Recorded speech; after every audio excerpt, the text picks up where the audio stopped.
Yes, sir. What's happening, everybody out there? Welcome to the 95 North Sports Machine. You see the crew, man. It is lit already, man. But first and foremost, man, Smitty, Chris, how you fellas doing? It's been a while, man. Y'all been tearing up Yeah. the stream yards, man. It's been crazy, man. Bob Rathburn on Monday night, legendary William Andrews just last night. And for those folks that don't know that, these boys been putting in that work. Please visit the Smitty Sports Machine and Chris Tipmore at A1 Forever Sports, where you can catch that exclusive content on their respective platforms. Fellas, before we get into our guests, how you guys doing, man? How's everything, man? Everything good, man. You've been missing the action like Rambo, but it's Hell time yeah, to get back in the saddle, man. Trust me, man, we had a blast the last 2 nights to talk to 2 legends back to back. And sometimes it's funny like that. And I'm waiting on the message because I got another special guest next week. But that time, we're going to be in there next week, man. He's going to be in there like swimwear. So, yeah, man, I'm ready to get this thing started, man. And like you said, we got, guests on the show. And we just going to have some fun tonight talking sports. Chris, what it do, man? Yeah. Hey, man, what it is, what it does. Missing in action, Birdo, man. But hey, we all got to handle our business. Hey, man. Hey, thing about it is we're working, trying to bring you guys the best content that we possibly can. That's what we're going to continue to do. We have a few other things working behind the scenes. So y'all just stay tuned. Keep that notification bell ready.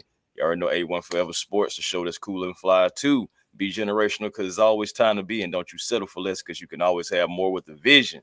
We got special guests in the building tonight. Let's welcome in, man, to the show. Brich and TreyBoy of the WaterBoyz, ladies and gentlemen, man. Incredible duo, man. Yes. Welcome to this Falcon space, man. Just welcome, man. Glad to see 2 other guys that can talk Falcons football, man. It's a pleasure and honor to have you guys on here. But I'm gonna stop, man. I'm gonna leave the floor to you guys. Please promote yourselves. Let us know where folks can find you and how you guys became Falcon fans.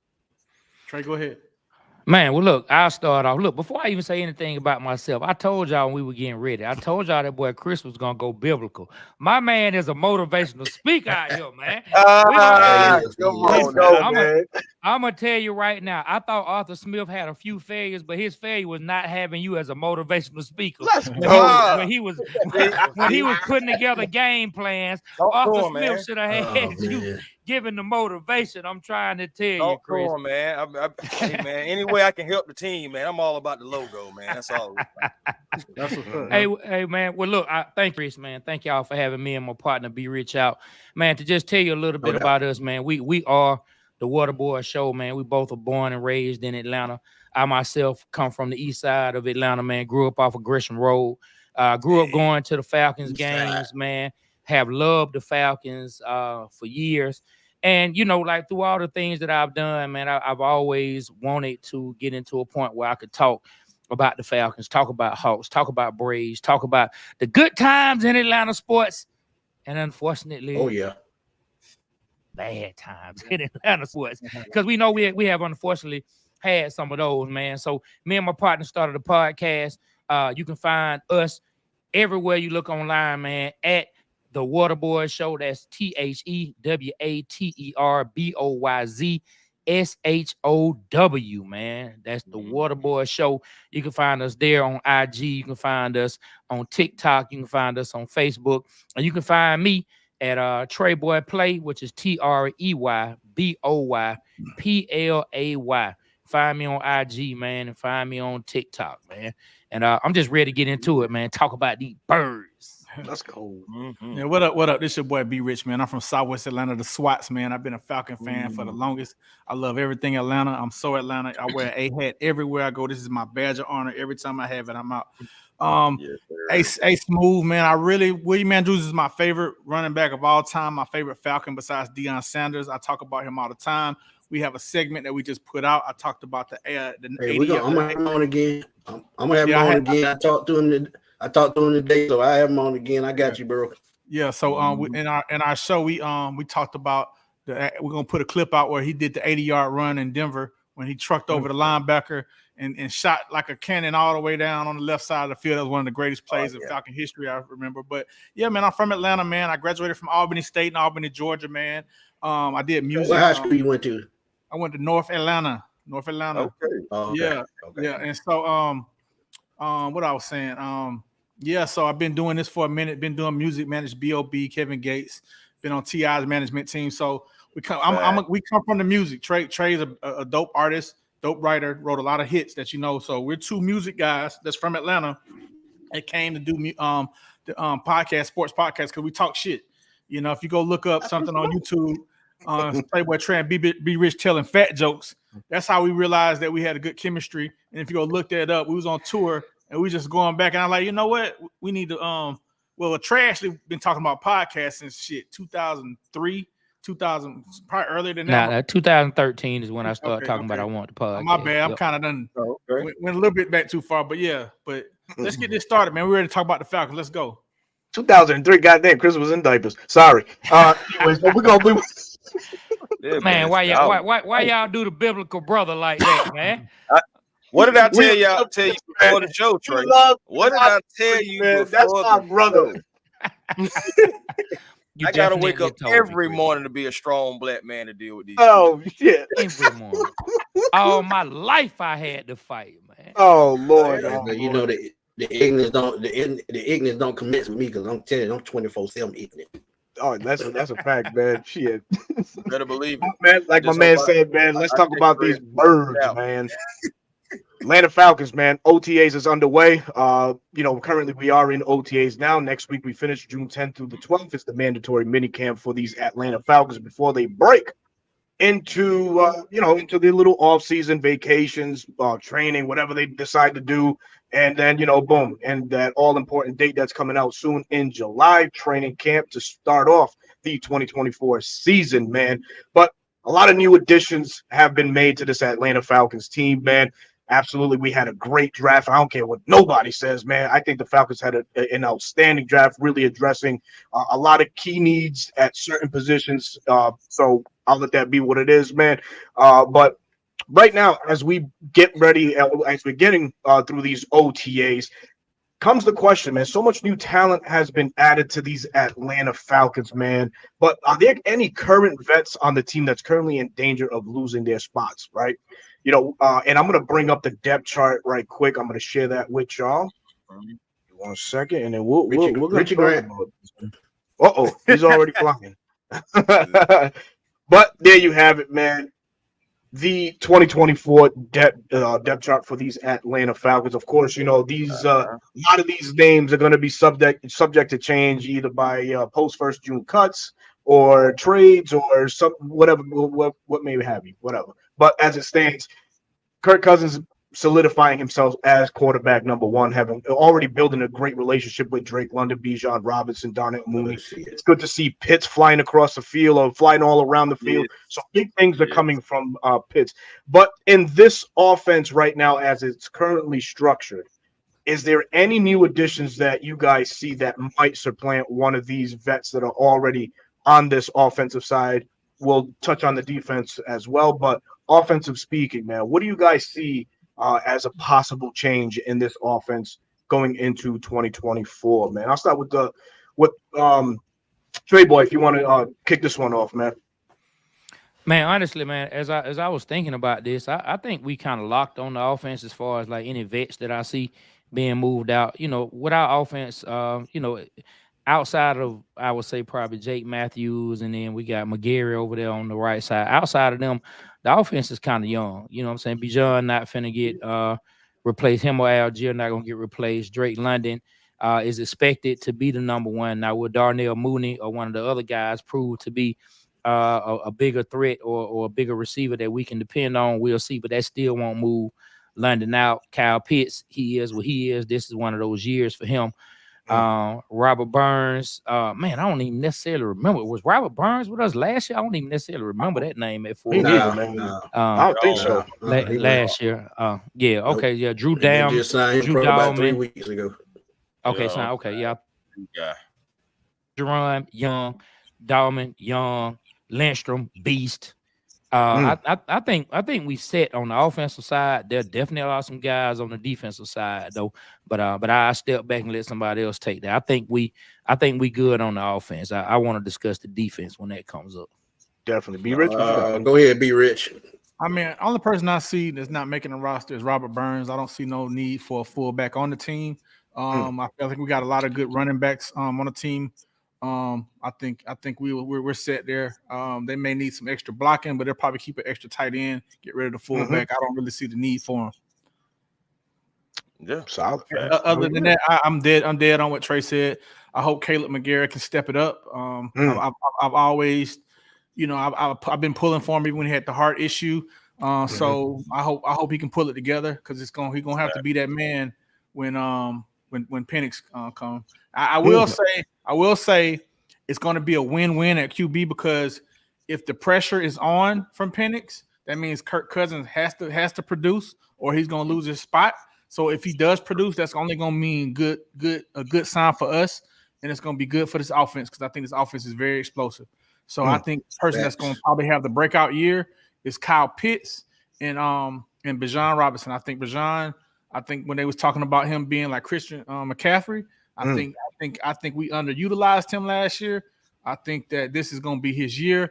And if you're a fantasy sports, I would definitely pick up Kyle Pitts and Bijan Robinson. Woo. God damn. I'm doing that anyway. And I'm glad you said that because they had going back the last 2 years, they couldn't hit the barn with a bar of soap. But one guy that I think gonna be on the cutting board is gonna be Taylor Heineke. I think they find a way to cut him because I don't think they're gonna take a chance of letting Penix sit behind Taylor Heineke and ruin his confidence. So I think Taylor Heineke is gonna be an odd man out. And if you talk about any other position, I would look at Rondale Moore. He may make the 53-man roster, but he may get pushed down the depth chart because I can see one of those other wide receivers, Casey Washington or Kadera Hodge, who's been here for a couple of years, possibly taking that third spot. So Rondale Moore would be one guy to keep an eye on. And like my boy Tony Wright said in the chat, and I did a video on it earlier, I can see them going to get Corey Davis, man. That would be a nice signing, a veteran with good hands, route running, and run out the catch. And if y'all remember him coming out of Western Michigan, that's what he was known for, run out to the catch. Hey, is Rondale Moore? Is Rondale Moore the guy out of Arizona or that's the Chicago guy? Right. Arizona. That's the guy we traded for. We traded Desmond Ritter. All right, I got you. We kicked Desmond Ritter down to Arizona for a Kansas City back. I think he's gonna be all right, Smooth. He'll be all right, but I'm saying, I'm saying though, but the way his role is in this team, I just think he'll be a Taylor Gabriel type guy in his offense. I don't think he's gonna be a main guy. He may be a gadget guy. So you can see him lined up. You can see him lined up in the backfield, in the slot, kick return, punt return. He's just gonna be doing some of the things. That's just gotcha. Yeah. What you got, Chris? Well, I was going to go Rondale Moore myself, but I mean, Smitty kind of already touched on it. Really, honestly, Rondale Moore for me, just because you do have,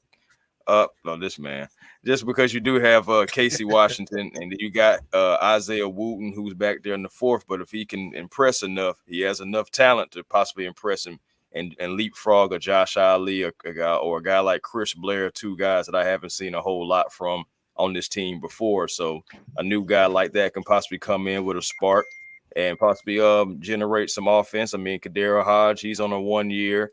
Moore is on a 1 year. You never know. These other guys like Washington, Wooten, those guys could possibly leapfrog. So everywhere else, I think we're pretty straight. Everywhere else, I think we're pretty straight.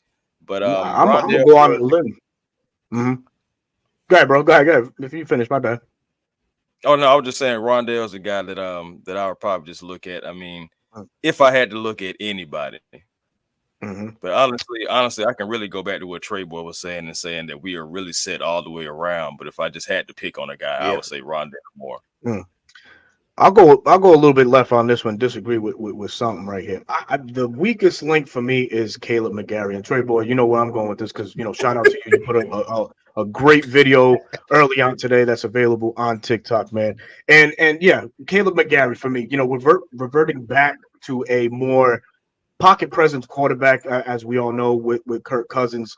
And while PFF has blessed us with the grades and all these accolades and stuff like that, one thing that this man is not good at is pass protection, man. He's always been the weakest link, dating back to the years of Matt Ryan. You know, those are offensive line that year in and year out were giving 40+ sacks a year as a unit.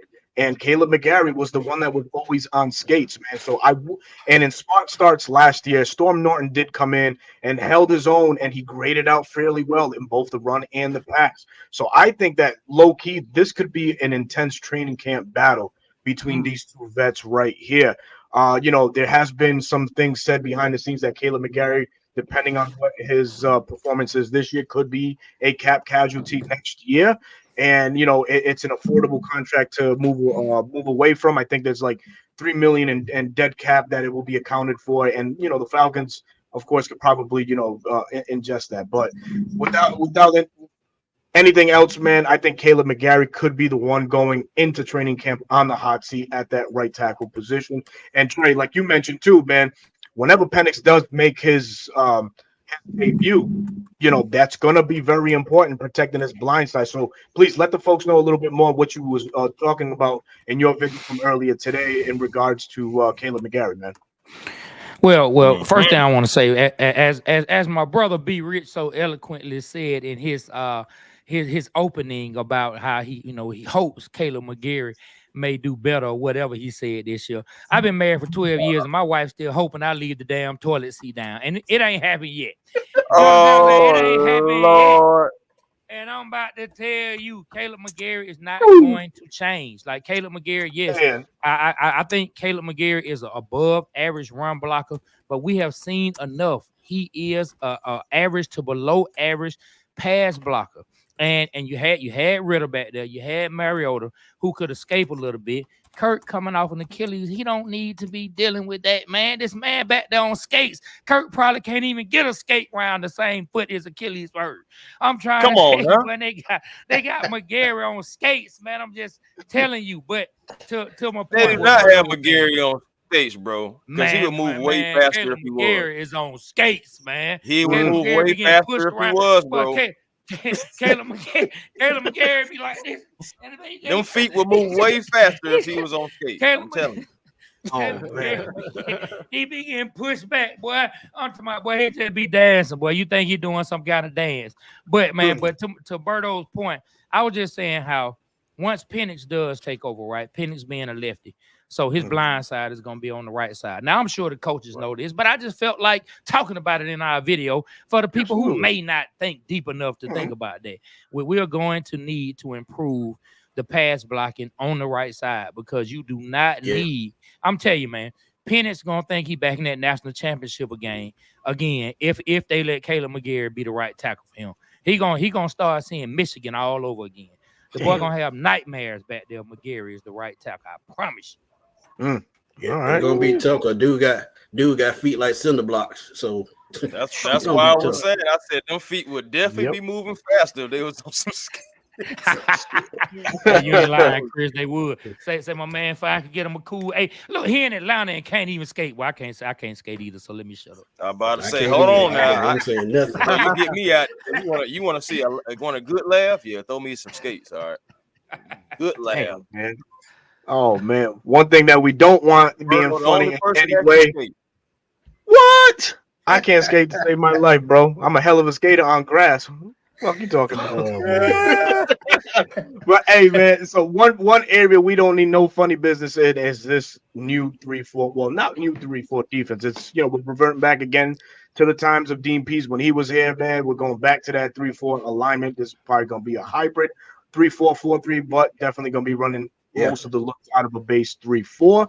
A lot of additions have been made on this defensive side of the ball. We talked, Rook Oro out of Clemson, Braylon Trice out of Washington, my guy and Chris's guy, Brandon Dorlus out of Oregon. Don't forget also Eddie Goldman decided to unretire yet again and grace us with his presence. Thus far, he's stuck around in OTAs. We'll see when training camp comes along, and who knows, he might retire again. We pray that he don't. But and another defensive addition, man, could be a sleeper, James Smith Williams from Washington as well, man. So there's a lot of pieces on here on this defense, but as it currently states, you see the lineup. You see the vets that are ahead. Big things are expected out of Zach Harrison. We're hoping that Grady and Omanyata just rebound back to form. Both of those gentlemen dealing with a lot of injuries. Grady, of course, as we all know, we lost him for the year.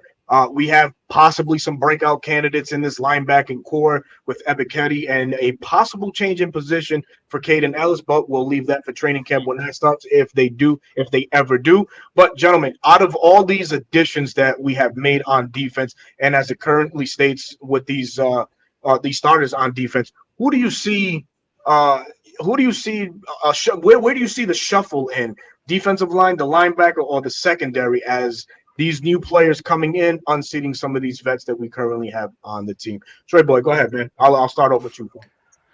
Man, so as far as defense, so I see who we have locked in as starters right there. Like me, I think Troy Anderson. To me, this a year that I don't know if Troy Anderson gets pushed to the side. We'll see how the new coaches decide how they want to use him. Nate Landman came in last year, knocking heads. Now, he doesn't have the speed Troy Anderson has, but I don't know. He came in knocking heads. He could be somebody that I could easily see taking Troy's spot, and they use Troy maybe like more on third downs, maybe kind of use him to kind of rush the passer a little bit more, use his speed. He's one person that I could see. Lorenzo Carter, of course, he's a crafty vet, but if Braylon Trice can come in and really do what he's been doing in college, I could see Braylon Trice easily getting that spot. D'Angelo Malone, I think, just like baseball, I kind of feel like he up out of there. I think he up out of there. I think Taquan Graham, unfortunately, he showed some flashes here and there, but I'm still thinking about that fumble. When he got the fumble, then he fumbled again. He might be up out of there. You know what I'm saying? Oh, man. You know what I'm saying? Once they start letting some of the younger boys play, once you start looking at Rook, once you start seeing him get on the field, and what my man out of Oregon, Brandon Douglas, he's right here. He's currently fourth string. Oh, don't worry, he gonna climb. Oh, he definitely gonna climb. Don't worry. Mm-hmm. Be Rich, what you got, bro? Hey, so what I see is I'm really praying for the guy from Clemson, Rook. I really think he's gonna come unearth one of these guys. I don't think Jared is a defensive end. I think he's more, nose tackle. So I see Rookie taking John Jarrett's spot and Jared moving Met out the way. And I'm really looking at the Notre Dame guy, what's his name? JD Burton. I think JD gonna come in and be the captain of the team one day. He's gonna be the leader. He's just like one of them hard-nosed Captain America type dudes. I think he gonna come in and make a name for himself in training camp. I played with people like him, and I know his type of attitude. I just watched him. I think he's gonna come in and improve himself and be like a let me think of somebody. Nate Landman, who already out there. Like a what's the 49ers general manager name? Oh, you're talking about John Lynch? Like a linebacker, John Lynch type of dude. You know what I'm saying? I see him being something like that. That's a good compliment. I can see him being something like that. So hopefully he's paying out. Look, and I'm just that's my Falcon fan coming out. Hoping that's cool. Yeah, and I like like when we drafted Rook, I was like, who the hell? And I know a lot of people had him. A lot of people were. And I know how we look at Mel Kiper and all the ESPN, like he was like really graded down. But after just looking at his highlights and just doing more research on him, man, he looked like a stud, bro. Like he looked like he gonna really come out there and do something. And I'm banking on this. I'm banking on Terry Fontenot and Raheem that they really know their stuff. And you know what though? And we all men of color, and I'm pulling for them. And I'm pulling for Terry Fontenot to shut these fools up for the draft he had this year. Trey we had put out a clip on when Patrick Mahomes got drafted and how everybody just ripped the GM and ripped the pick. Yeah, I'm thinking it's gonna be that. Hey, look now, I can't. Hey, look, that's my brother. Hey, listen, that's my brother, but I can't let him get away from it. I can't let him do this to y'all. He does not like Terry Fontenot. So let me just throw that out there. He does not like Terry Fontenot. I do like Terry Fontenot. No, he does not. This man has trashed him in so many of our text chats. He does not like Terry Fontenot. It wasn't Terry Fontenot. It was Arthur Smith, bro. It was him along with it. No, I didn't like. Okay, I'm gonna see you on Friday. Hey, listen. I'm gonna see you on Friday, and I'm gonna show you the text messages. Hey, listen, I did not like Arthur Smith from the rip, and I can't show y'all our text thread because I really let him have it, and then over the years I kind of like gained some respect for him. But like I called him Coach Pussy because he just looked like a pussy to me. Oh, you know what Lord. I'm saying? And I just didn't respect it, bro. And it's just like man. He looked like he suffered from the nepotism. You know what I'm saying? Oh, Lord. Like his dad over FedEx, and I ain't saying he no bad coach, but he wasn't no head coach. It was some better head coaches out there when we needed them. Rich kid complex. Yeah, there you go. But like he was a better coach than I thought, but he wasn't the right coach for the Falcons at that time. I feel like he's gonna do good in Pittsburgh though. I feel like they got a good head coach there, and he got something to work with. Like let me ask y'all this, and I know I'm taking off subject. Cool. Why didn't we get the Denver quarterback, the Pittsburgh quarterback? I can't think of his name right now. And I know Justin Fields. Yeah, why we didn't get him? Because of the future. He didn't want to come here. I don't think he wanted to come. It wouldn't have been good for business, man. Him coming over here, man. The Atlanta Airways would have probably tortured him every morning. That man got in his car playing Future. Every time he came to the ball club, where's Sierra? It would have been a bad marriage right there. I agree. I agree. But do y'all think he's better than the close? Do y'all think he's better than Kirk Cousins? No. Okay. No, not at this point. No, not at this point. No. All right, cool. Y'all making me feel better. All right, cool. Yeah, no, man. Kirk Cousins, man. A lot of people, man. Just to put y'all on. Well, not y'all, but like everybody that's watching our game, man. Kirk Cousins. We've talked about him so much on this platform, man. This man was balling. He could have been the MVP last year. Yeah. Right. And 4 years before that, man, this was a guy that was top 5 in every quarterback category. So Kirk's been doing his thing, man. He's been doing his thing, and I got full faith that he will continue to do his thing in Atlanta once training camp rolls around and the season starts, man. He's gonna be producing, man. So I'm not even worried about Kirk Cousins, man.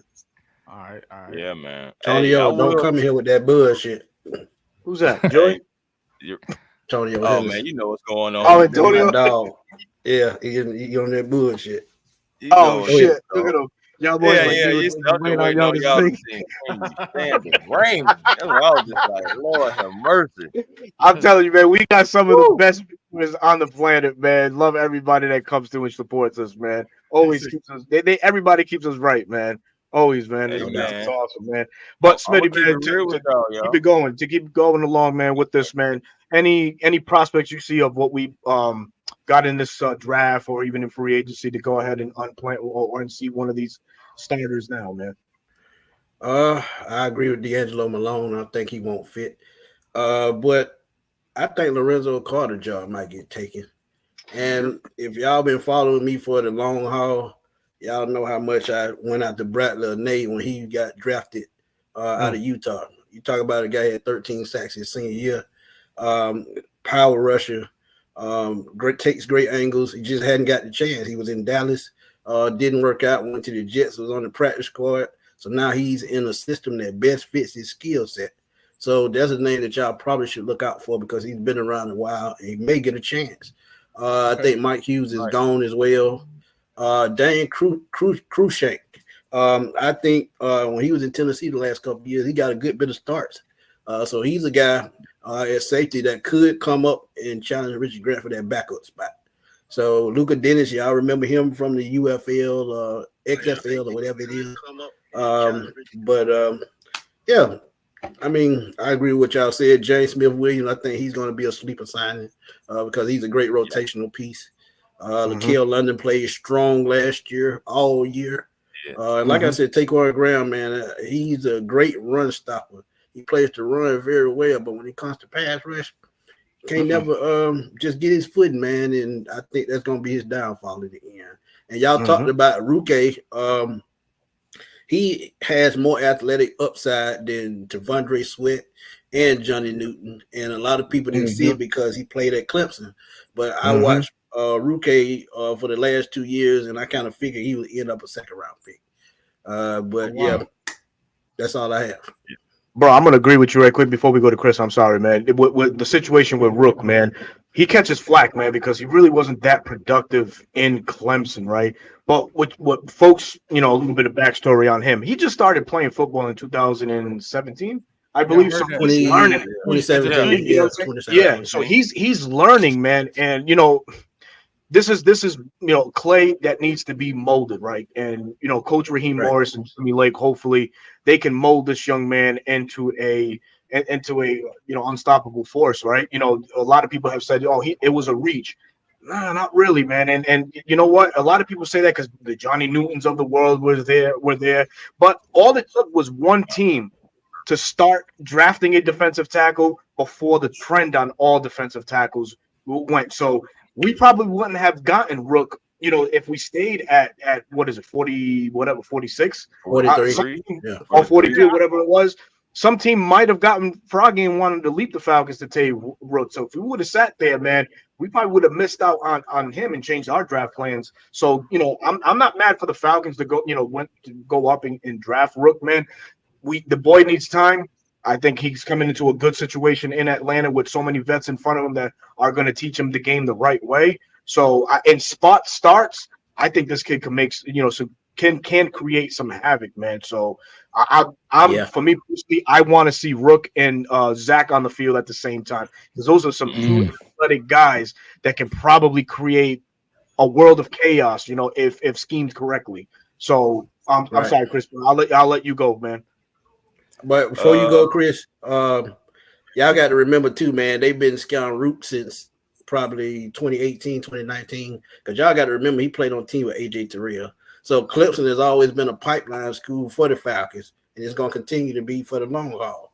So just remember, it just didn't start scouting him last year before. They've been scouting Rook for a couple of years now. So that's another reason why. That's another reason why he's probably here. Mm-hmm. I just wish that Vic Beasley would have panned out. That's all, bro. And they used him wrong. They used him wrong. Yep. That's it, man. That's it. Chris, what you want to say, man? All I'm just gonna say is Zoe Carter, watch your back, because Braylon Trice, he's 6'3", 245, first team all Pac-12, 265. 265. Oh, yes, he's a big dude. Yeah, but regardless, good relationship with the defensive coordinator and Jimmy Lake. I also believe that he can come in and produce, and I believe that Lorenzo Carter will be expendable once they see what Braylon Trice can really do.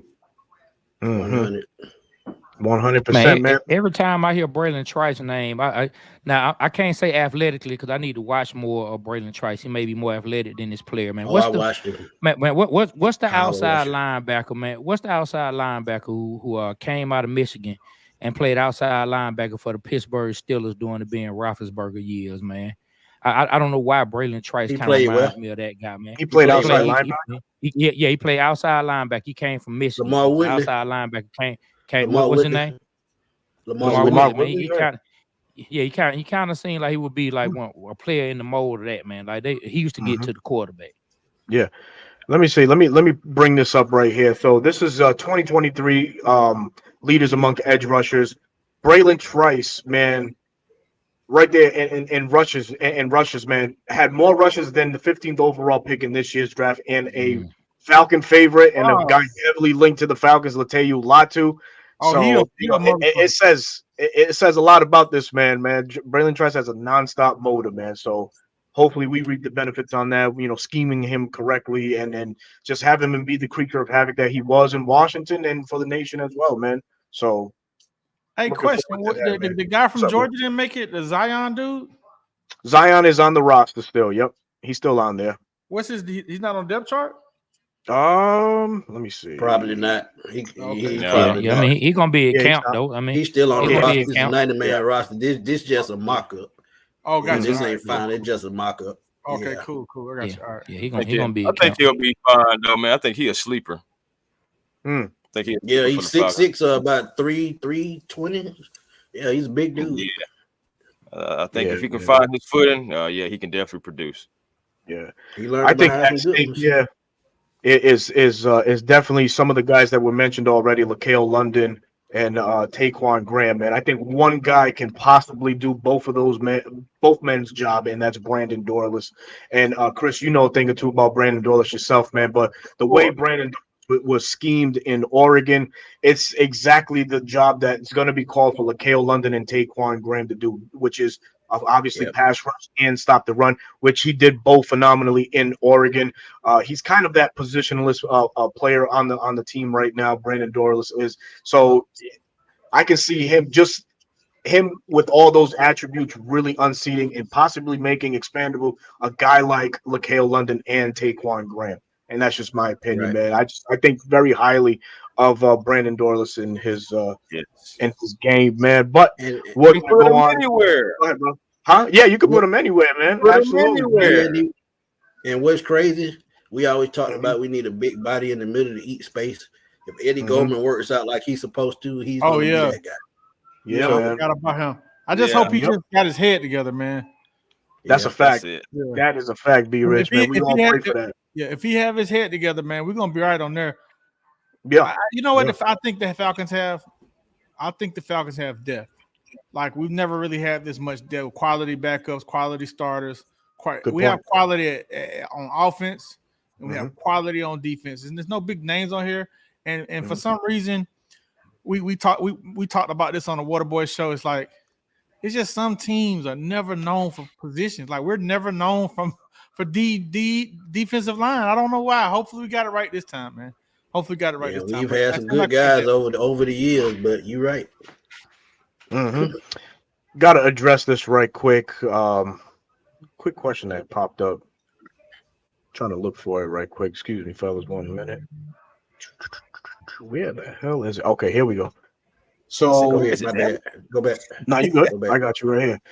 The check down, Steve the check down, another great Falcons content creator on YouTube, and definitely check out his YouTube platform, man. One of the cleanest.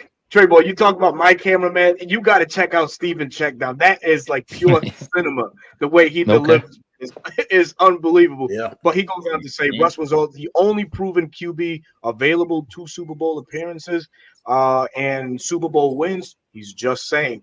And I get that. That's a great point. That. Great point. That's a great point. Not coming to Atlanta, y'all. He wasn't. We play in a league that is in demand, and what have you done for me lately? And what can you honestly say on Russell Wilson's behalf that he has done as of late? I think he's anywhere from 8 to 10 years removed from a championship, and he really hasn't done much, but more than just change NFL teams, right? Unfortunately, he may be on that decline, but that will be for Pittsburgh to figure out. But I don't think it would have been a player that Atlanta wouldn't want to invest in with all the possible distractions and a player that is probably on a rapid decline. So it was a safe bet getting a guy like Kirk Cousins. I know that the injury speaks for itself and stuff like that, but with medicine and how technology is nowadays, man, I don't think Kirk will feel any effects from this Achilles injuries, man. We had guys in the past that played premium positions, such as Terrell Suggs, who tore his Achilles, third game out of the year, and he was back for the playoffs for the Ravens and picked up right where he left off. So, I figure that same thing will happen right where he left off, man. So, and think about this too, Berto. Think about this too. If you look at what happened last year in Denver, to be honest, wasn't a great teammate, and all his teammates let him know it. You see him get cussed out on the field about 2 or 3 times by his teammates. So if you're not a good teammate, you already know Arthur Blank and Terry Faulkner are not going for that. Yeah. So that could be another reason why he's not here. Absolutely. I mean, this man asked for his own office. This man had his own office, a player with his own office. Now look, I love Russell Wilson and I respect what Russell Wilson did, but I will say this. Because I respect the organization a lot as well. If the Seattle Seahawks decided they needed to let him walk, it's something they were seeing every day that we are not privy to. It's something they were seeing, something they were feeling, and right now they're looking smart. No, they don't have the quarter of the future yet, but if they let him walk, that says a lot to me. I mean, that's just me. I can't speak for anybody else. And this just came to mind. I'm glad you said that about Seattle. Marshall just did an interview on Shannon Sharp's Shay Shay Club. Shay Shay said nobody on the team had Russell Wilson's number. Nobody, not even Marshawn Lynch. What does that tell you? If he doesn't want to be connected to his teammates, he's not a leader on the field or in the locker room. He's just talent. And without that type leadership, come on, man. You got to think about this. Nobody has came to this man's defense at all through these allegations. Think about that. Not at all. Nobody has came to Russ's defense. It seemed like ever since he got with Sierra, it just went all downhill. Oh, come on, man. I'm serious. Hey, let's go. Talk about it. Come on, I'm speaking fast. Talk about it. I'm just saying, like, Sierra just brought down Future. His career went down. Then when she hold on, man. Come on, man. Please tell me what has gone down. Am I speaking facts? Say that about Future. When he listen. When he did, got more chicken than KFC. Hold on. When he did the song with Pharrell, when he did the song with Pharrell, his stock was low. Then he left Future, came back to the A, plugged back in. Start putting them mixtapes out. Got man, back that high. ain't had nothing to do with Sierra, man. I'm telling you. And then she got with Russell. Russell was up there running around, buying up catalogs and chasing around Sierra, worried about her, man. He wasn't studying, bro. Pete Carroll said, I'm buying up catalogs. Oh, man, bro. Hey. I can say this about Future, man. He's Future right now with Heat, bro. Future's back on it, man. So, and rightfully so, man. But hey, man, we got a quick super chat from my brother Antonio Henderson with the $4.99 bid, man. We appreciate that so much for donating to the platform, man. Thank you. He says, y'all know I appreciate all the insight and knowledge y'all drop about my Falcons. So continues doing what y'all do. Ronnie, Bobby, Ricky, Mike, and Ralph. Come on, man. That's funny. Hey, who Bobby? Antonio, stay with the bud. That boy, they're crazy. Hey, Trey J called me Ralph the other day. He sounds sensitive. Damn. Oh, Mr. Sensitivity. There you go, man. Hey, look, one thing I say about Antonio, though. One thing I say about Antonio, I don't care what he's doing. If he and somebody else chat, he gonna have my back. Trust me when I do. That's a fact. That's 100%, man. Antonio Henderson is that guy. He's a stand-up dude, man. Salute and respect to Antonio Henderson, man. Love it. See, check down, see what's on. That's right. I'm on to something. You're right, check down. Oh, man. Switching topics, man. We're going to talk a little bit about. You know what? We're going to talk a little bit about the Bijan Robinson comments from his earlier press conference last week. Man mentions that, the Falcons are going to utilize him in a role similar to what San Francisco uses Christian McCaffrey, man. And, those are big shoes to fill, man. Christian McCaffrey, as we all know, man, is the upper echelon at running back, and 49ers dropped the bag on him, making him the highest paid running back at $19 million, if I'm not mistaken, per year, resetting that market, man, a position that was really in years prior not a premium position. You've seen with the contracts that were doled out, Miles Sanders, Saquon Barkley just recently, resetting that presents a problem in the future, especially for our Atlanta Falcons with Bijan Robinson. But to Bijan's comments, man, being used in that CMC role like in San Fran, those are big shoes to fill, man. CMC, 82 touchdowns, I think he has in his 7 or 8 year career. The guy is a dual threat receiver and rusher, man, does it all. So with that said, man, is that a good thing or a bad thing for these Atlanta Falcons to have Bijan Robinson in that role? And I say this, and I don't want to sound like I'm against it. The only red flag that I have is overutilization over the years has really torn CMC, man. He's been on the IR, he's been on the injury list multiple times. So we don't really want that for our rook, but we do want the production. But I'll leave it to you guys, man. TreyBoy, man, if you want to kick us off, what are your thoughts on this Bijan Robinson situation? Man, look. I'm gonna these are my thoughts. This really pisses me off, right? I'm just gonna say it. This really pisses me off there. And you want to know why? Cause ever since they got Bijan, they act like my boy Algier forgot how to play football. Man, like, please, don't just just try to force it to Bajan do it, so Trey. much that you forget about you got a productive running back who running folks over, who got decent hands, who you can at least dump it to if you need to. He can run the ball. Stop forgetting about the boy Algier, because all he's gonna do. The boy was in college. The boy had to walk on, if I'm not mistaken, and he proved himself there. The boy was a 4th or 5th round draft pick. All that's gonna happen is the Falcons gonna let him go. Somebody gonna get him on the cheap, and he gonna be running folks over for another team. And Bajan gonna be back there with his cool haircut. He gonna be back there with his cool Predator haircut. I love Bajan. I'm just cracking jokes. You know what I'm saying? But he's gonna be back there with his cool Predator dreads. And yes, he's gonna be productive. But we have another running back who is also capable of being a very productive running back in this league. Give the boy the ball. Arthur Smith, man, let me tell you, they will get y'all know this. I ain't telling y'all. And the people tuning in love the Falcons too. So y'all know this. Man, the Falcons would get down on the 2-yard line. And they would give the ball to everybody but Algier. They would give it to the boy who, man, I'm telling you, man. Not with Desmond Ritter. They was on the goal line. They was on the 1-yard line shotgun. Desmond Ritter had the goal line snap. Man, let me they weren't even giving it to Robinson or Algier. I don't know what the fuck they were. Man. And to add on to TreyBoy, to add on to your comments at BYU, his last year, he was an all-purpose back himself. And Smitty and I, we spoke about this candidly, man. A guy that produced over 1,600 yards his last year at BYU at running back. So I don't know why his utilization has been mismanaged. I mean, we talk about running backs that hit here in the past, man. I hate to say, but EJ Duckett was a TD machine, touchdown machine for these Atlanta Falcons. Why not use Algier, a bowling ball himself, right at the 2-yard line? But I pray and hope that this year things will change. But pending on these comments as well, man, that might hinder some. But Berto, but I'm gonna tell you this: the team with running backs, that pace scale can jump in an instance. We know Derrick Henry we knew he was gonna get 17 million. What did he end up with? 12. The schedule fluctuates. Absolutely. Christian McCaffrey has the production to back up them numbers, but what about Bijan Robinson, who's in the mix with a running back, just like TreyBoy said? He got somebody he got to share the ball with, so he's not going to get that kind of money because he's not going to put a type of production. So you got to be a workhorse back to put up that type of production, and I don't see him doing that.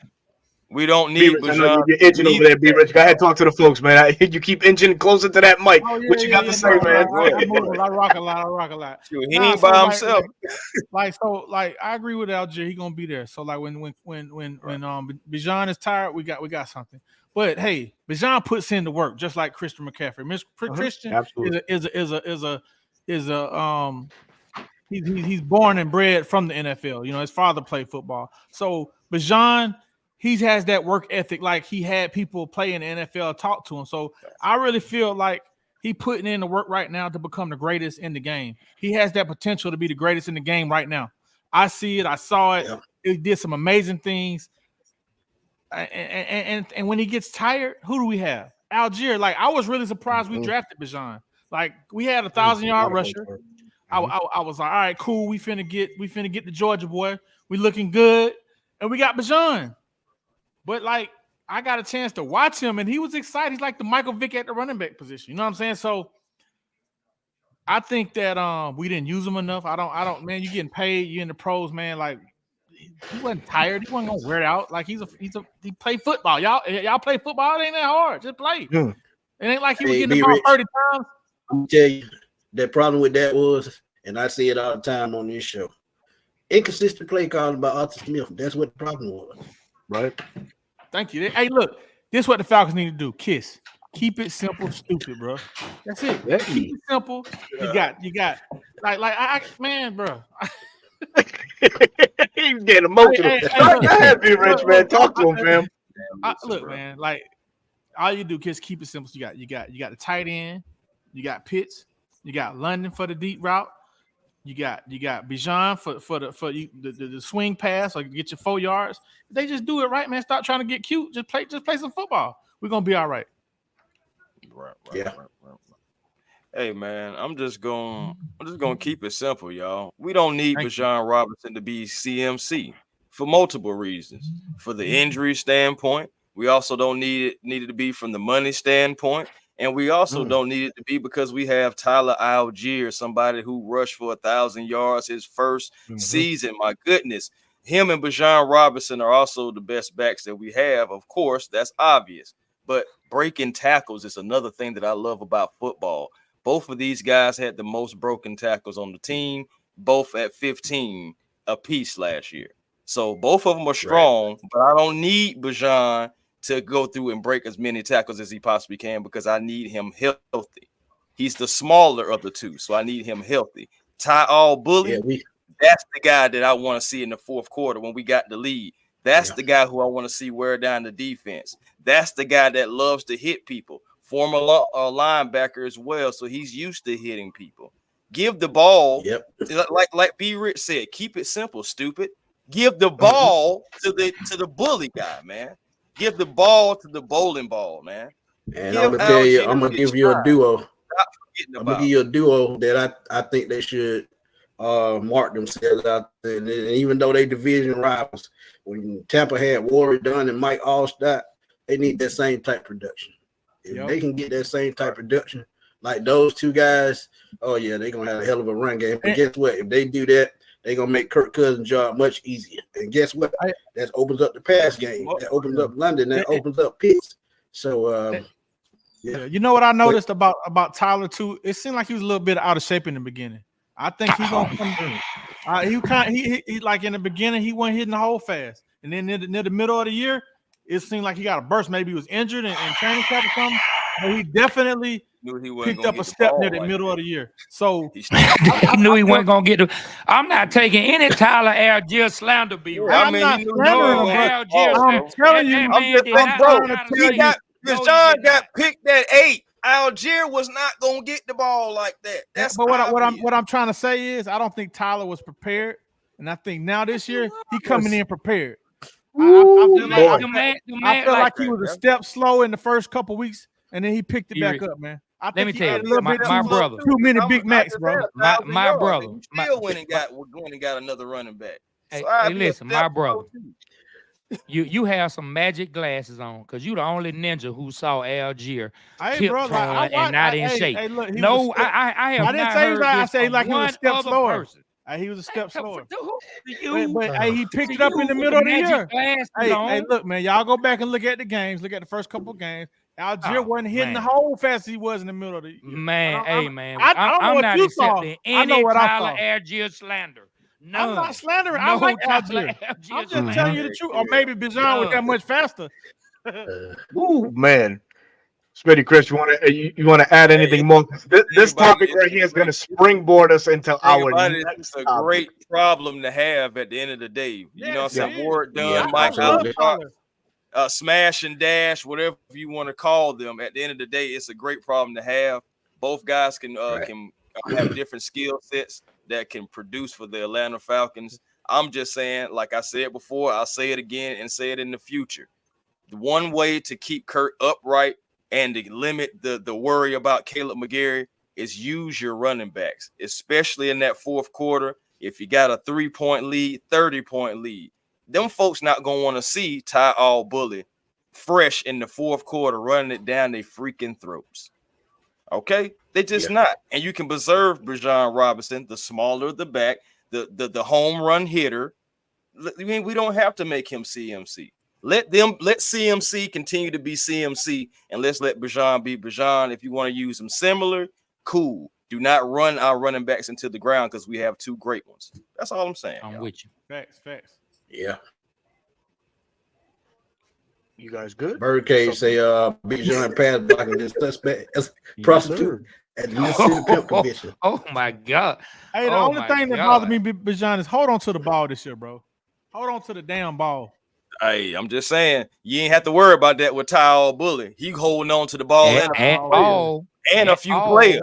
He holding on to the ball and a few players. But whatever. Hold on, man, Tyler Algier out there running for 40, 50 yards, and B. Rich talking about this man came in out of shape. Stop it. I didn't say he came out of shape. I said he was a step slow. You just said I said I don't know if he was. I said I don't know if he was out of shape or he was injured. That's what I said.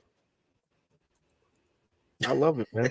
This is great. Way out you gonna find content like this, feel good content, ladies and gentlemen. Please man. stay off them magic Let's do cookies it, man. over there, man. Magic cookies. Stay off them Magic edible eddies, man.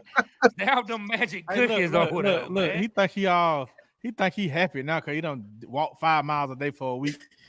You right. You right. I see your face slimming down. Let me tell you something, man. Face slimming down. I wake man. up I'm trying every to do day that too, trying man. not.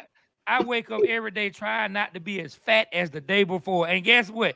I don't feel as fat as I did yesterday. So it's okay. You're looking You good. know what I'm saying? It's okay. You're looking good. Man. You know what he did do though? We got a little team, man. And the team, we all walking because of his ass. Thank you, Trey. That's one. Hey, you welcome, man. Tyler Jill be out there with me, man, because we stay in shape. We stay in shape.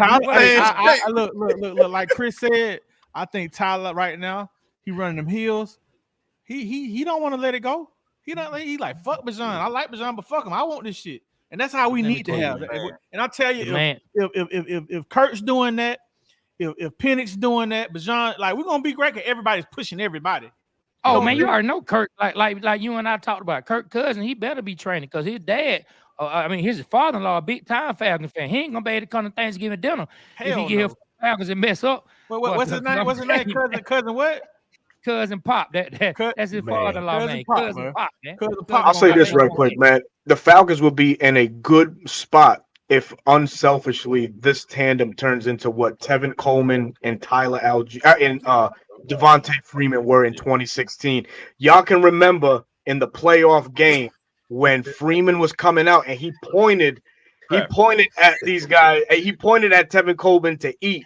That's exactly what we want. That's the vibe that we want. Both men uplifting one another to produce for these Falcons, which this one right here is going to springboard into us, into our next one right here, man. One Falcon facing the most pressure to produce in 2024.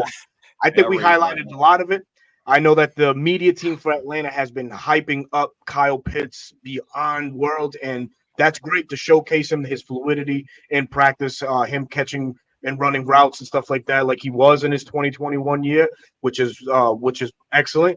But the guy that we're just so candidly speaking about, Bijan Robinson, for me, would be the guy that has to produce the most.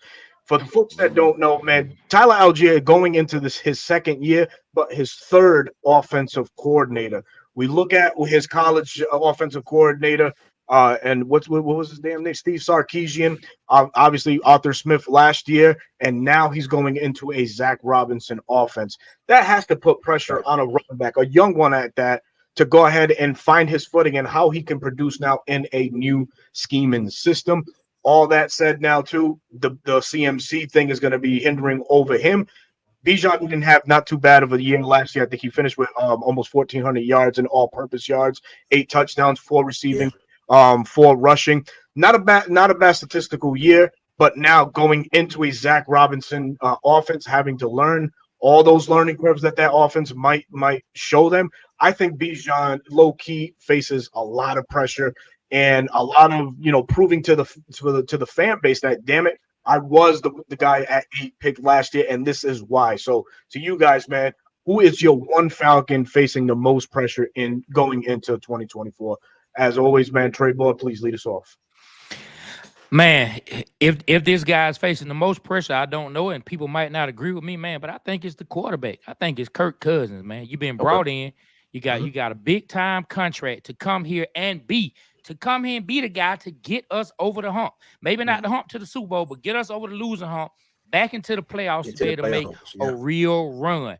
And you got up there. He probably was on the magic cookies too. Ran his mouth a little bit in his introductory press conference. These damn magic cookies, man. Hey, let me tell you, man. And now, stay off the sugar, y'all.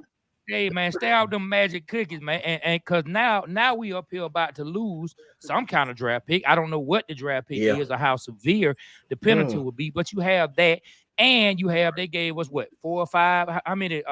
How many primetime games we got this year? 4.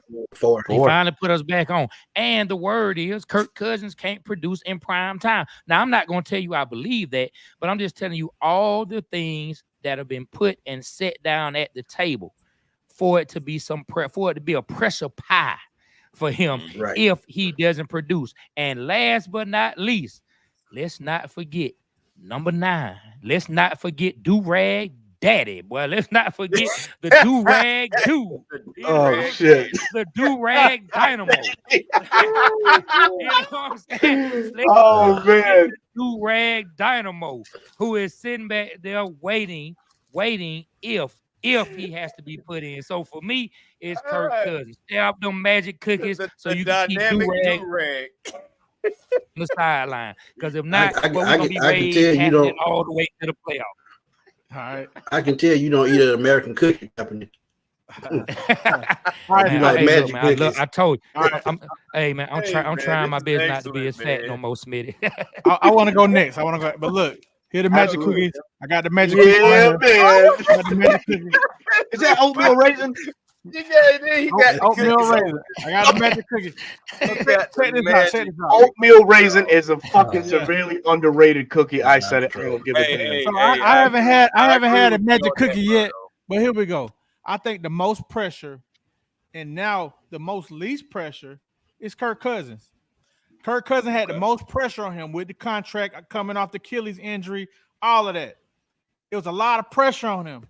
But when we drafted Penix, I think that took a lot of pressure off of him because now he got to compete, and he's not thinking about, I got to play. I can't let the man take my job. And he's always produced with RG3. When he always had competition, he always was dealt with the competition and came up, rose to the top. So I think the drafting of Penix kind of took a lot of pressure off of Kurt because Kurt had a lot of pressure on him by that money he got, the Achilles, and he was probably been in his head too much. Now he's not going to be in his head because that pissed him off and embarrassed. What, y'all got a quarterback? What the hell? That kind of put a chip on his shoulder, and I feel like it's a lot of pressure, but a lot of it was taken off because now he's gonna be thinking about the shit he need to be thinking about. Now, with Kurt, I never really did my research on Kurt. I thought Kurt was a goofy, so I called Kurt Goofy. The reason I call him Goofy was Go ahead, bro. That's when he played against when he was with the Redskins, he went and bumped his head in the goalpost or whatever in the end zone and knocked himself out. So ever since then, I just always looked at him as a goofy, but now he's a Falcon. So he's a goofy Falcon. He got to produce. So goofy, and what he did at the press conference, was that not goofy? Was that not goofy? Hey, be rich. I'm gonna be real with you. That was goofy as hell. Exactly, bro. At that press conference, he did some goofy ass shit. So he got to. He gonna cost us a draft pick. I told RJ. This is his fault. RJ is our plug, by the way. I told him that this is his fault, and I'm standing on it because if he would have did right and been the plug that he is, then I'm saying Kirk Cousins went up there. So RJ, this is your fault, my brother.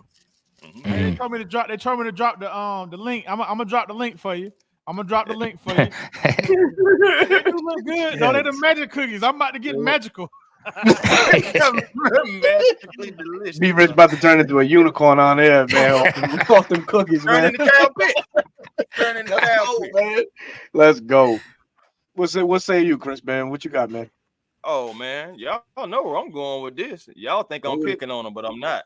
Richie Grant, former second round pick. I ain't picking on Richie Grant. This man gave up 6 touchdowns at 126 core QB rating, 151 yards after the catch. 151 yards after the catch. My goodness, my man, you ain't too far from the end zone, so you giving up a lot of 11 missed tackles. A lot of real estate, man. A lot of real estate. 11 missed tackles, and yes, he's not the only Falcon in the secondary to give up 11 missed tackles because Jesse Bates did as well. But Jesse Bates also had 6 interceptions as well, and 1 going back to the house. So you can kind of forgive that. At the end of the day, the coach has vouched for you, Richie. I feel like you just take a lot of bad angles at the wrong times. He was one of the most targeted DBs. He had other people from other teams talking bad about you, saying, I want to go up against that guy. You were completely picked on, and you will continue to be picked on even more.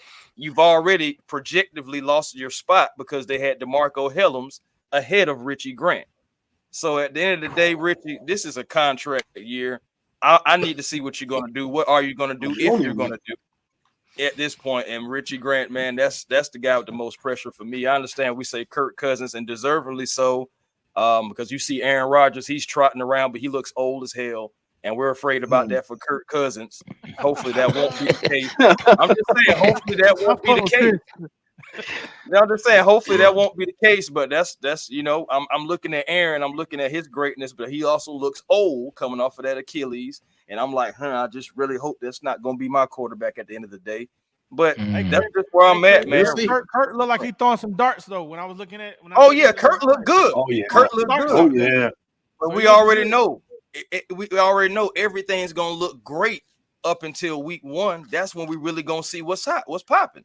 That's what we really gonna. But the thing with that, Chris, you gotta think about it. He ain't got to take off running. All he gotta do is plant his foot and throw the football. That's all he got to do. That's true. I understand that. But he still does have to plant that foot. He still does have to have in-game moments. You can't simulate in-game moments, no matter what. We all know that. So at the end of the day, I'm with Kirk Cousins. At the end of the day, I'm with Kirk Cousins. But I'm gonna keep my eyes open to just the facts that anything can possibly happen. Anything. Yeah, I got all the faith in the world. That's a chance you take. Yeah, that's what that's the chance you take. Yeah, that's the chance you take. But I'm gonna go to the defensive side of the ball. I'm gonna go AJ Terrell, and y'all know I've been talking about this for 6 months, 7 months. We all talk about shutdown corners. Yeah, he's a good corner, but he's not a shutdown corner. If you want that $22 million payday, go out and get some interceptions. Stop dropping interceptions. Stop messing up technical wise, because we seen it last year. His technique was off last year. And I don't know what happened the last 2 years. You ain't had an interception since 2022. So, like I said, you want that bag, you better go play for it. We talk about shutdown corners, Deion Sanders, Darrell Reeves, Rod Woodson, and those type guys. If you want to be in that class and you want to be a top corner in this league, make your technique better. Show them that you deserve that bag. Because guess what? You are replaceable, because as I told y'all, Clark Phillips coming, D. Alford coming, and there's going to be a cornerback out there after June 1st cut that they can go get to come in and challenge you as well. So, week 8, when is the trade deadline? Whenever the trade deadline come up, and AJ Terrell might not be here, just don't be surprised, because guess what? They just not finna get anybody 22 million, especially with Kyle Pitts, Drake London, and those guys' contract coming up. Just think about that. That's true. And given the schemes that Raheem has ran in with the Rams, he don't give a damn about the size of a corner, man. He's played with some of the shorter corners in the league, man, and still had those guys producing. So size and his attributes really don't mean nothing to Coach Raheem and possibly Jimmy Lee, man. It's all how you handle it in the moment. And the guys that they had over there came up big when it mattered the most. AJ has been lacking severely in that, from 2022 until present. No interceptions, as Smitty just pointed out. Man, man, this has been a banger of a show, man. This is going to sprinkle us into our last segment of tonight. Hopefully, everybody that's out there that has eyes on us, man, has enjoyed this Falcons content, man. Again, this is your boy Berto, your host of the 95 North Falcons Talk Show, followed by my boy Antoine Smitty Smooth Smitty 10K, soon to be 11K at the Sports Machine. Chris Tipmore at A1 Forever Sportsman, and B Rich and TreyBoy, man. Hopefully y'all drop your YouTube link in the chat if you can, if you have a moment, so folks can start getting some traction on your platform and show you guys some love too, man, because you guys definitely have the gift of gab and great talkers and know your Falcons, know your Falcons stuff. So I'd love to have you guys on. We're not getting in trouble with you tonight, my brother. Hell no, man. So Jack, 2 more hours. We're going. Oh no, man. Hold up. Bang! Right here. Wrong one. What you doing? Yeah. Not everybody. You tripping? We ain't Still done thank yet. you everybody for coming by though. Shit, definitely, man. So X Factor going into 2024. Now, again, like we spoke backstage, man, this could be coaches, this could be the GM, this could be players, this could be anything you guys feel as what is going to be the X Factor going into 2024. I'm going to go ahead and say mine, man, because last year what hindered us a lot was the coaching aspect to this Falcons team. Of course, we're We've moved away from an egotistical man in Arthur Smith, a boneheaded guy in Arthur Smith. You know, we get a rejuvenated and ready to coach Coach Raheem Morris, Jimmy Lake, Zach Robinson, but that's my X factor going into 2024. How quickly can these Falcon players buy into the schemes that are being implemented now? Zach Robinson, 5 years with the Rams, has learned from a mastermind and a very Kyle Shanahan-esque style coach in Sean McVay. Can he instill that properly and fast enough for these Falcons players to go ahead and get acclimated to? Jimmy Lake, first year defensive play caller. You're definitely going to have the help of Jerry Gray and Coach Raheem Morris, but ultimately it's going to be on you to get these guys and scheme them the right way. So my X factors going into 2024 is the respected head coaches on the offensive side and defensive side of the ball. So, gentlemen, I'll open it up to you guys. TreyBoy, please let us know what you think for an X factor, man. Man, well, honestly, man, I'm just gonna I'm gonna leave it at what you just said, because those were literally the two I had written down. Zach Robinson and Jimmy Lake. When you have first-time coordinators who've never called any plays, never schemed it up totally, you know, by themselves at the NFL level, you have to look at them as some of the X factors, because it could go right or it could go left. You know what I mean? And not from a teaching standpoint, from a scheming standpoint, from an in-game scheming standpoint. That's one of the things I think us most Falcons fans that we yearned for years for coaches who could really, you know, scheme in-game, change their schemes up. That's what was so great about, you know, 2016 with Kyle Shanahan. Kyle Shanahan could switch it up in the middle of a game. We haven't had a lot of those coaches. We play a lot of teams and we say, man, they switch up everything. Why coaches can't do that? We spent a lot of years looking for those coaches. So let's hope Zach Robinson and Jimmy Lake can not only lay a good foundation, but also be coaches who can scheme things up and change on the fly. So I'm with you, Berto. I second that, and I'll just leave it at that and pass it to somebody else, man. Offensive coordinator. I agree. I agree with both of y'all, man, because coaching is everything, and I talk about that all the time on the show. And nobody has a bigger shoe to fill than Jimmy Lake. You taking over for a guy that brought the Falcons pass rush back last year. So yes, you go out, Raheem Morris go out and get you. He go out and get you what you need. He bring you old pass rusher over from the University of Washington. So he started you off on the right track. All you got to do is keep up. And the best way to do that, you go talk to Jerry Gray every single practice, every single film session to make sure everything is in order like it needs to be, because people don't know. Jerry Gray is one of the brightest defensive minds that the league has ever seen. So he has everything in place to succeed. But Jerry Gray, Jimmy Lake, I think they're going to have to be the biggest X factor this year to keep this team strong on defense. And that's why I said Falcons may have to put up 27 to 30 points a game to help this defense out, to keep them fresh. Because as y'all know, team is young. So conditioning with a lot of these young players on defense is going to be tough. And I just think that's just exactly what they have to do. So Jimmy Lake, Jerry Gray, y'all look. Yep. Cool, Be Rich, what you got? I say the most pressure is on the offensive coordinator. I asked a question. I called 929. I think his name John Fecky. That's my boy. Yeah, that's my guy right there. Yeah, that's my boy. I asked him last week the same question, and he broke it down. He's like, well, I'm not worried about it because Raheem Morris. And he said a lot of things that people don't realize is in 2016, Raheem Morris ran that offense with Kyle Shanahan. He learned a lot. Yep, he did. Receivers coach, and by him being there to guide the dude with that, he's seen a lot. He said Raheem has seen a lot, and for him to pick this guy, and the guy's been groomed by some of the best. So you got some signs of Kyle Shanahan. You got some signs of the Rams coach. You got some signs of all these people that's been groomed. So it's a lot. He is the X factor. He is the X factor to the Falcons making the playoffs.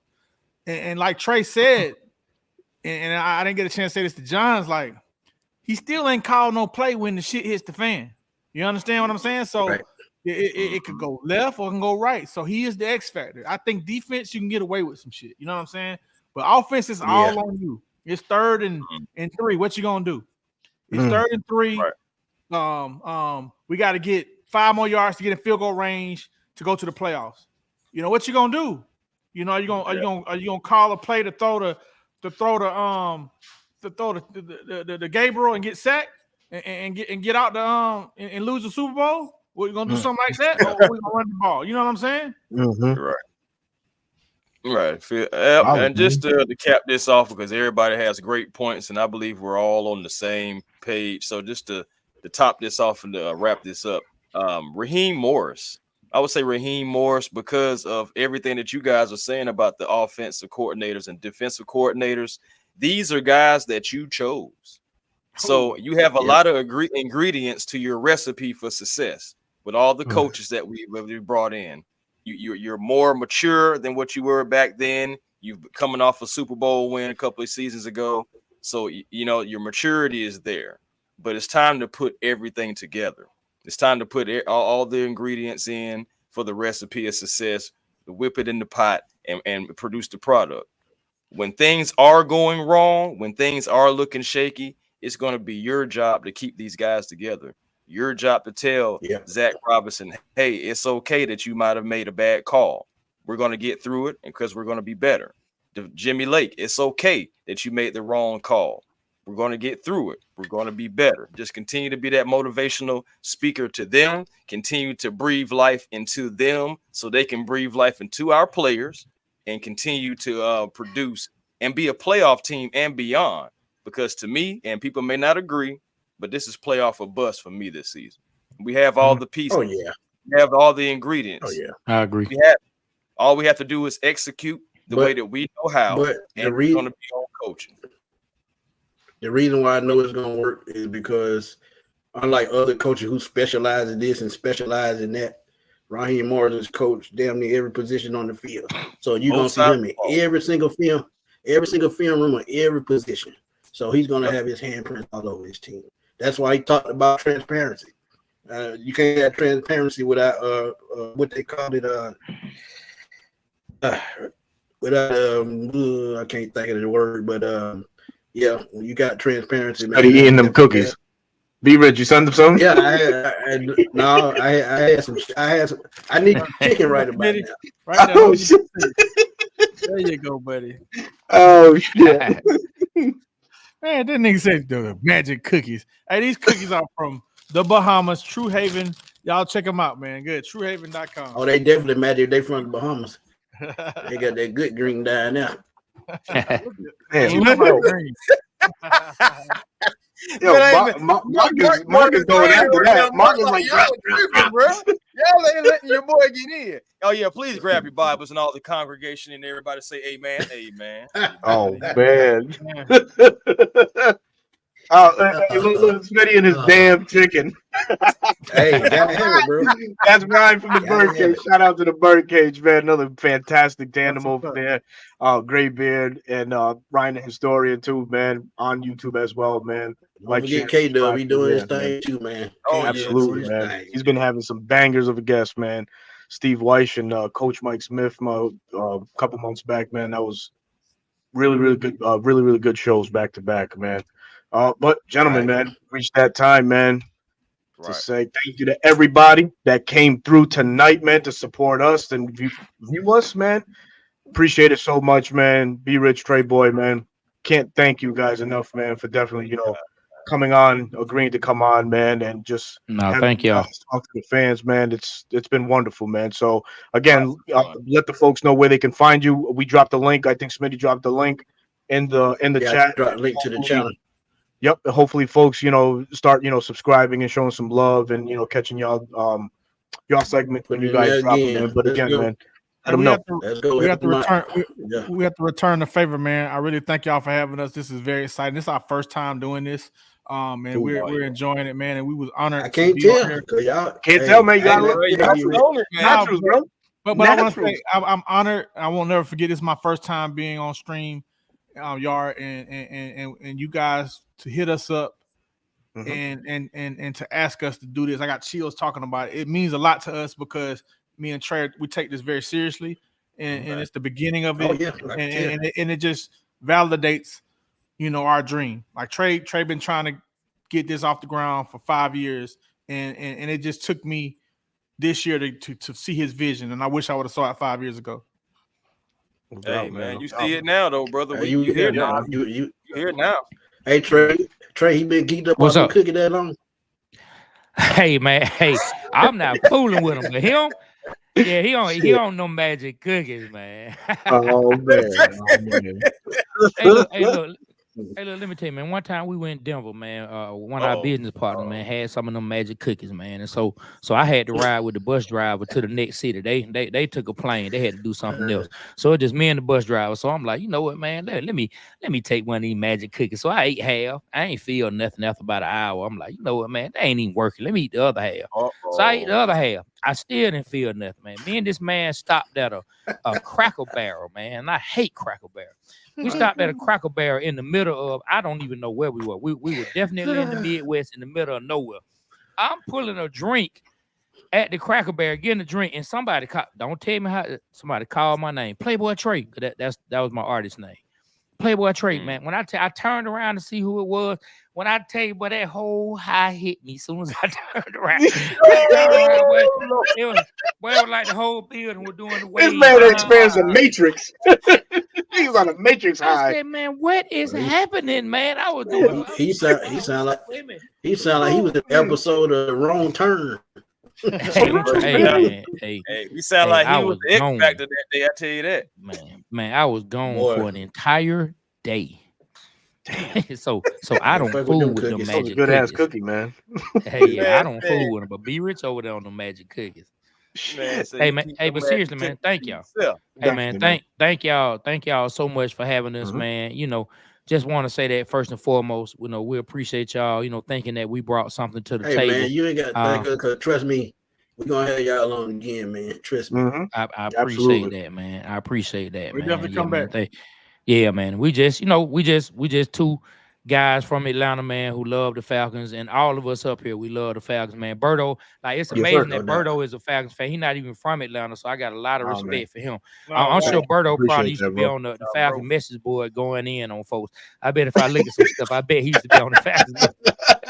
Nah, man, I going in on people, man, but yeah, man. But yeah, man, we just having fun, man. And if y'all get a chance, man, if y'all want to see something that we all experience, man, look up our clip, man, called Birds and Cuss Words, man, where I break down the poem. Hold on. No. You need to do the poem right now.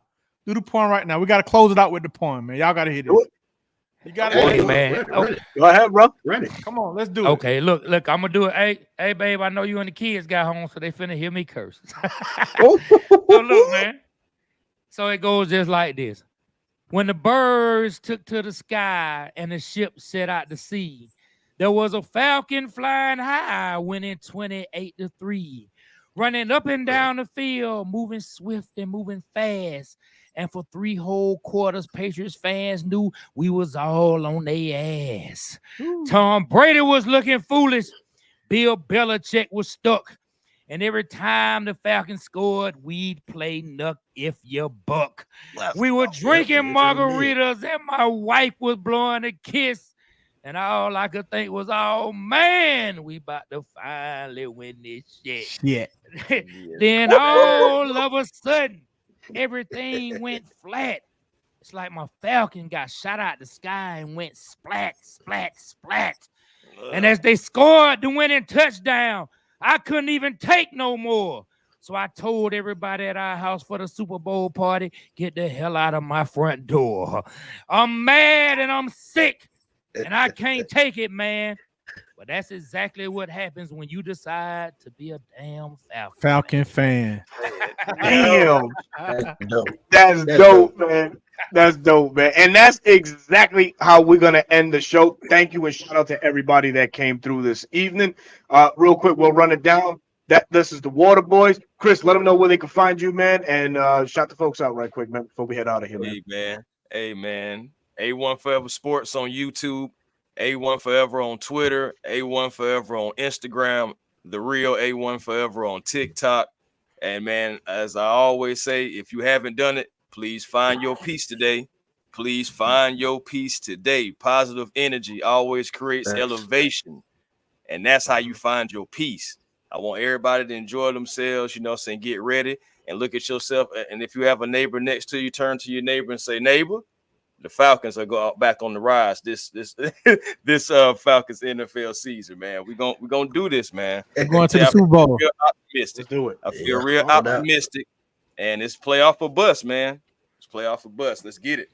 100. Y'all know where to find me, man. Smitty Sports Machine on YouTube, on Fatboy Slim _21 on Twitter, because I'm always on Twitter blowing it up, because that's what I do. And then, like I said, man, if y'all missed those dynamic 2 shows the last couple of days, please go check them out, man. Me and Chris put in hell of work the last 2 days, man, and definitely, man. We made friends for life, man, because Bart Rathburn is going to come back when Summer League comes up, and William Andrews will be back on the show before the season starts. So help us out with Twitter, Smitty. Hey, we're gonna rock. Hey, we're gonna rock it out, man. We're gonna rock it out. And trust me, we got you. When we put our fingers on it, we try to push it out into the atmosphere. Because one thing about it, positivity brings change. So there we go. Hey, as I always tell y'all, man, my boy Berto, go ahead and take us out of here, man. Absolutely, man. As you all know, man, it's your boy Berto, your host of the 95 North Falcons Talk Show on YouTube. You can also find me on Twitter, X, whatever the hell you want to call it, on the RI Falcons. And you can also find me on Bleacher Report at 95 North Berto. I'll be back on June 13th, with one assignment for the month, man, as my boy Mark Cheney, who's another one of my counterparts over there on Bleacher Report, man. Ain't really much to do. That guy right there. That guy right there, Mark Cheney, man. Salute to you, my brother. But those are the socials. Those are the platforms, man. We will catch y'all soon. We'll be back soon at that, man. So, peace.